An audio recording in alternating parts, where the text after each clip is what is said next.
Hi folks, Nick here. I'm running through some instructions to use the Teamup mobile app to sign up for SubSpots as an audio reader volunteer reader. We do recommend the web browser is the cleanest and easiest way to actually use the Teamup calendar. That's our first recommendation, but they do have a mobile app available. If you're comfortable with mobile apps, if you're comfortable with copying, pasting text on your phone between apps, and generally comfortable with mobile devices and using apps in that manner, you're welcome to try it. We do recommend our first preference is to use the website. It's just a little easier to give instructions, mainly because we're not sure what device you're on. We're not sure your comfort level with apps, the different versions of your operating system. There's lots of variables, but we wanted to offer it for anyone who wants to try it. Okay, now we're looking at my phone. This is actually an iPhone 8. It's not the most recent iOS operating system. So this is an example of what I was talking about. Your phone may look different, and it really depends on you being able to maneuver around your phone as it is. Teamup app is available on the App Store. This is what it looks like.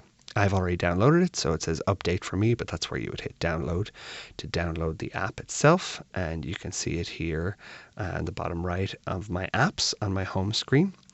You will need to connect the Teamup mobile app to our calendar. You will need the link. And I've actually, for purposes today, I've just emailed it to myself. So you need to select that text, which can be a little bit tricky. This is all dependent on your comfort level with using this kind of function on your phone. Once it's selected, the entire link, I hit copy. And then if I go back out and open the Teamup app, this green button down here gives me an option to add calendars, basically to connect our calendar, log in, connect to existing calendar, or create a new calendar. And I do want to connect to an existing calendar, so I'm going to hit that. Here's where I get a chance to enter the link that I've copied from my email, hit done, and then hit continue. And there it is, the audio reader unfilled absences calendar. If I click on that, this brings me to the actual calendar events.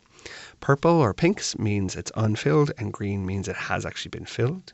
And then if I go and pick one of the purple ones, the sign up function is also listed in here. So now I'm looking at the Joplin Globe for Sunday, July 16th. It has to be read in that time frame. There's actually links here to additional information, instructions, etc. But if I click this sign up button, here's where I can include my name, which is how I sign up to read this particular assignment. The Joplin Globe on Sunday, July 16th. So I'd put in my email, and I'm not going to go ahead and hit enter this time, but this is where I would do it. Like I said, I'm not going to actually click it, but there's your sign up function. You can see it's open until that date. And then on our end, we would go in and accept that, add your name to it, and the Joplin Globe would then turn from pink to green. Once you close the app, it will always be there, and it will always remember that calendar that you've linked. So at any point you can open the app, click through, pick an event in the future, and sign up. And that's it. You'll get an email notification once you've signed up, and eventually, periodically, we will update those, Trish and I, so that your name will be assigned to it. And that is always there once you have set that up. So those are the instructions to use the mobile app for Teamup. Again, the web browser may be a lot easier for many folks, but if you're comfortable with trying it on Teamup, those are some instructions.